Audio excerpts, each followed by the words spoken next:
आज हम मेथी के लड्डू बनाने जा रहे हैं। सर्दियों में इसे ज़रूर बनाया जाता है। इससे जोड़ों का जो दर्द होता है, पुराने से पुराना दर्द भी दूर हो जाता है, बालों में शाइन आती है। इसमें कुछ ऐसी चीज़ें हैं जिससे चेहरे पर ग्लो आ जाता है। तो चलिए फिर फटाफट से हम इसे बनाना शुरू करते हैं। यहाँ पर सबसे पहले ब्लेंडिंग जार में हम मेथी दाना डाल देंगे। ये 300 ग्राम मेथी दाना हमने लिया है, जिसे अच्छे साफ कपड़े से हमने पोंछ लिया है, इसे धोना नहीं है। इसका पाउडर हम बना लेंगे और इसका पाउडर जो है वो किसी बोल में हम लोग डाल देंगे। एकदम फाइन पाउडर हमें इसका बनाना है। अब इस पाउडर में हम गरम दूध मिलाएंगे। लगभग आप मान लीजिए कि 1 लीटर दूध है 300 ग्राम मेथी दाना के लिए जो हम इसमें मिला रहे हैं। दूध पूरा एक साथ नहीं डालना है, थोड़ा थोड़ा डालेंगे और मिक्स करते रहेंगे ताकि मेथी के हर एक एक दाने में जो दूध है वो अच्छे से जाए, अच्छे से मिक्स हो जाए, तभी ये बढ़िया से फूलेगी। जैसे ये हो जाएगा इसे 4 घंटे के लिए हम रेस्ट करने देंगे। तो चलिए हम जब तक आगे की तैयारी करते हैं। यहाँ पैन में हम ले रहे हैं 1 कप मखाना, जिसे फूल पताशे भी कहते हैं कई लोग।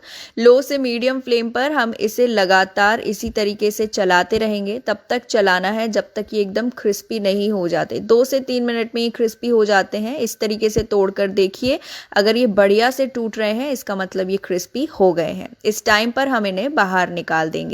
अब सेम पैन में हम ले रहे हैं करीब 100 ग्राम हमने मिक्स सीड्स लिए हैं। इसमें फ्लैक्स सीड्स भी हैं, मेलन सीड्स भी हैं, सनफ्लावर सीड्स भी हैं। मिक्स पैकेट आपको किसी भी ड्राई फ्रूट की शॉप पर मिल जाएगा। इसे 20 से 30 सेकंड के लिए हम लगातार भून लेंगे। ये जैसे ही चटकने लग जाएंगे आप इन्हें भी बाहर निकाल दीजिए। अब इस पे हम डाल रहे हैं जो नारियल का गोला होता है, उसे हमने ग्रेट कर लिया है। आधा नारियल का गोला हमने लिया है, जिसे कुछ सेकंड्स के लिए लो फ्लेम पर हम भून लेंगे। बहुत ज़्यादा ब्राउन नहीं करना है। इसे भी हम बाहर निकाल देंगे। अब सेम पैन में हम ले रहे हैं 1 चम्मच घी। फ्लेम रहेगा लो से मीडियम पर। घी को मेल्ट होने देंगे। जैसे ही घी मेल्ट हो जाएगा हम इसमें डाल देंगे अखरोट। आधा कप वॉलनट्स लिए हैं मैंने, और इन्हें भी लगातार करीब 1 मिनट के लिए हम अच्छे से चलाते रहेंगे, बढ़िया से भून लेंगे। जैसे ही ये हो जाएगा वॉलनट्स को भी हम अलग से प्लेट में बाहर निकाल देंगे। ये सारी चीज़ों को बाहर निकाल के हमें अच्छे से ठंडा करना है। दोबारा 1 चम्मच घी डाला हमने और 1 कप यहाँ हमने काजू लिए हैं। काजू को भी लगातार हम चलाते रहेंगे लो फ्लेम पर। बहुत जल्दी भुन जाते हैं ये, 20 से 30 सेकंड का टाइम लगेगा। हल्के हल्के से इस पे ब्राउन मार्क्स आ जाएंगे। जैसे ही ब्राउन मार्क्स आए इन्हें भी आप बाहर निकाल दें। अब सेम पैन में दोबारा 1 छोटा चम्मच घी डालेंगे। घी डालने में कंजूसी मत कीजिएगा, भले ही लड्डू छोटे बना लीजिए बट घी ज़रूर डालिएगा। 2 से 3 मिनट बादाम को भी हमने अच्छे से भून लिया है। लगातार हमने इसे चलाया है और इसे भी अब हम बाहर निकाल कर साइड में रख देंगे। अब यहाँ हमने ब्लेंडिंग जार लिया है। सारी चीज़ें अच्छे से ठंडी हो गई है, तो एक एक करके सबको हम पीस लेते हैं। तो सबसे पहले जो मखाने हमने रोस्ट करके रखे हुए थे वो हम डाल देते हैं जार में और इसका हम पाउडर बना लेंगे। जैसे ही मखाने का पाउडर बन जाएगा इसे हम एक बोल में या प्लेट में अलग से निकाल देंगे। सेम जार में हम पीस रहे हैं सीड्स का मैं पाउडर बना रही हूँ, आप चाहें तो दरदरा पीस सकते हैं। तो सीड्स का मैंने यहाँ पर पाउडर बना लिया है और सेम बोल में हम सीड्स के पाउडर को डाल देंगे। अब जो अखरोट है, काजू है और जो बादाम है जो हमने रोस्ट करके रखे थे, उन्हें हमें दरदरा पीसना है। याद रखिएगा उसका पाउडर हमें नहीं बनाना है। तीनों को एक साथ पीसेंगे और दरदरा पीसेंगे। आप चाहें तो आधा आधा करके भी पीस सकते हैं। तो यहाँ पर हमने नट्स को भी अच्छे से पीस लिया है। जो कोकोनट हमने यानी कि जो नारियल जो हमने ग्रेट करके रखा था, भून के रखा था, उसे हमें पीसना नहीं है, वो हम डायरेक्टली ही डालेंगे। इसके साथ में 20 से 25 मैंने यहाँ पर काली मिर्च के दाने कूट कर रखे हैं, वो डाल देंगे। 3 चम्मच सौंठ का पाउडर जिसे जिंजर पाउडर कहते हैं वो लिया है।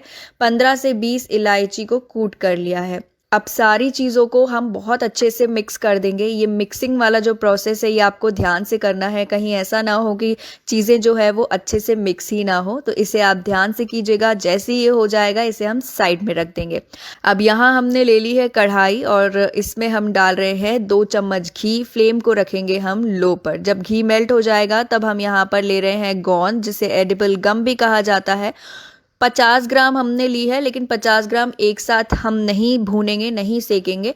थोड़ी थोड़ी गोंद ही हम घी में डालेंगे और अच्छे से लगातार चलाते हुए लो फ्लेम पर सेकेंगे। जैसे ही गोंद जो है एकदम फूल जाए, हल्का सा कलर चेंज हो जाए, थोड़ी क्रिस्पी हो जाए, उस टाइम पर हम इसे बाहर निकाल देंगे। इसी तरीके से सारी गोंद हमने सेक कर तैयार कर ली है। अब सेम कढ़ाई में हम डाल रहे हैं 1 कप घी। घी में बिल्कुल कंजूसी मत कीजिएगा, मैं दोबारा कह रही हूँ आपसे। जैसे ही घी मेल्ट हो जाएगा, हम इसमें 2 कप गेहूं का आटा डाल देंगे। 1 कप घी, 2 कप गेहूं का आटा। लो से मीडियम फ्लेम पर हमें इस आटे को लगातार चलाना है और बढ़िया से भूनना है। शुरुआत में आपको लगेगा कि जो आटा है वो पूरा घी पी गया है, यानी बहुत ही ज़्यादा आपको ड्राई लगेगा, लेकिन धीरे धीरे करके जैसे ये भुनता चला जाएगा, घी जो है ये रिलीज़ करता जाएगा और आटा एकदम लाइट और फ्लफ़ी हो जाएगा। ये देखिए बिल्कुल इसी तरीके से। अच्छा, जैसे ही ये हल्का हल्का सा कलर चेंज करने लग जाए, गोल्डन हो जाए, आपको लगे कि बस 2-3 मिनट में कलर जो है एकदम डार्क ब्राउन हमें मिल जाएगा, उस टाइम पर जो गोंद हमने सेक कर रखा था उसे दरदरा पीस लेंगे और इस आटे में मिक्स कर देंगे। इससे ये होगा कि गोंद अगर बाय चांस अच्छे से नहीं सिका होगा तो वो और अच्छे से सिक जाएगा। दरदरा पीसना है गोंद को, ध्यान रखिएगा। अच्छे से दोबारा मिक्स करते रहेंगे, पकाते रहेंगे और जब इस तरीके का डार्क ब्राउन कलर हमें मिल जाएगा, उस टाइम पर हम गोंद और आटे को अलग से किसी प्लेट में निकाल देंगे। अब सेम कढ़ाई में आधा कप घी हम और डाल रहे हैं। अब घी जैसे ही मेल्ट हो जाएगा, हम इसमें डाल देंगे मेथी दाना जो हमने भिगो कर रखा था दूध में, क्योंकि हो गए हैं 4 घंटे पूरे और मेथी जो है वो बढ़िया से फूल गई है। अब जब आप इसको निकालेंगे, क्योंकि ये फूल गई है तो टाइट हो जाती है, तो निकालने में हो सकता है आपको प्रॉब्लम हो और स्टार्टिंग के 2-3 मिनट हो सकता है कि आपको भूनने में भी दिक्कत आए, लेकिन 2 से 3 मिनट के बाद ये बहुत ही लाइट हो जाएगी। तो इसलिए डरने या घबराने की ज़रूरत नहीं है। मेथी दाने को इस तरीके से आपको तोड़ते रहना है और अच्छे से लगातार चलाते हुए भूनते रहना है। हमें इसे तब तक भूनना है जब तक ये इस कलर की नहीं हो जाती, यानी कि डार्क ब्राउन कलर की नहीं हो जाती। जैसे ये हो जाएगा, इसे भी हम साइड में रख देंगे। अब यहाँ पर 1 चम्मच हमने घी लिया है और 2 कप हम यहाँ पर गुड़ ले रहे हैं। लगभग हमने 700 ग्राम गुड़ लिया है। आप ये मान लीजिए कि अगर 300 ग्राम मेथी ली है तो उसका डबल या डबल से ज़्यादा आप गुड़ ले सकते हैं। गुड़ को एकदम लो फ्लेम पर हम लगातार चलाते हुए अच्छे से मेल्ट करेंगे। सिर्फ हमें गुड़ को मेल्ट करना है, उससे ज़्यादा नहीं पकाना है। जैसे ही गुड़ मेल्ट होगा, हम गैस को बंद कर देंगे और सबसे पहले हम इसमें भुनी हुई मेथी डाल देंगे। मेथी डालते रहेंगे और अच्छे से मिक्स कर देंगे। गुड़ और मेथी को बहुत बढ़िया से मिक्स करना है और उसके बाद जैसे ये मिक्स हो जाएगा, हम इसमें भुना हुआ आटा डाल देंगे। आटे को भी मेथी और गुड़ के साथ हमें अच्छे से मिक्स करना है। आप याद रखिएगा, गैस बंद है। गुड़ जैसे ही मेल्ट हुआ था, हमने गैस को बंद कर दिया था। जैसे ये तीनों चीज़ें अच्छे से मिक्स हो जाएंगी, क्योंकि कढ़ाई अब मुझे थोड़ी कम पड़ रही है तो मैं इसे परात में निकाल रही हूँ। अगर आपके पास बड़ी कढ़ाई है तो आप वो ले सकते हैं। अब इसमें हम मिक्स कर देंगे सारे ड्राई फ्रूट्स और नट्स जो हमने अलग से पहले ही भून कर और पीस कर रखे हुए थे। इसमें मैं डाल रही हूँ 25 से 30 किशमिश। इसे भूनने की ज़रूरत नहीं है। अब हम सारी चीज़ों को बहुत ही अच्छे से मिक्स करेंगे। ध्यान रखिएगा, ये मिक्सिंग वाली जो चीज़ है ये आपको बहुत अच्छे से करनी है। कहीं ऐसा ना हो कि कोई एक चीज़ कहीं पर ही रह जाए और एक लड्डू में फिर आपको एक ही चीज़ का स्वाद आए, वो नहीं होना चाहिए।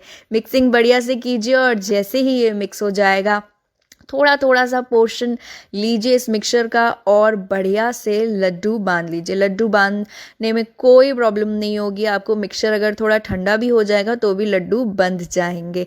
अब लड्डू छोटे बनाने हैं या बड़े, ये टोटली आपका चॉइस है। इसे एयर टाइट कंटेनर में स्टोर करके रखना है। ये 1 महीने तक आराम से चल जाते हैं। कैसी लगी है रेसिपी, कमेंट करके ज़रूर से बताइएगा। वीडियो को लाइक कीजिएगा, शेयर कीजिएगा। जल्दी मिलेंगे हम अगली रेसिपी के साथ में। तब तक के लिए बाय बाय।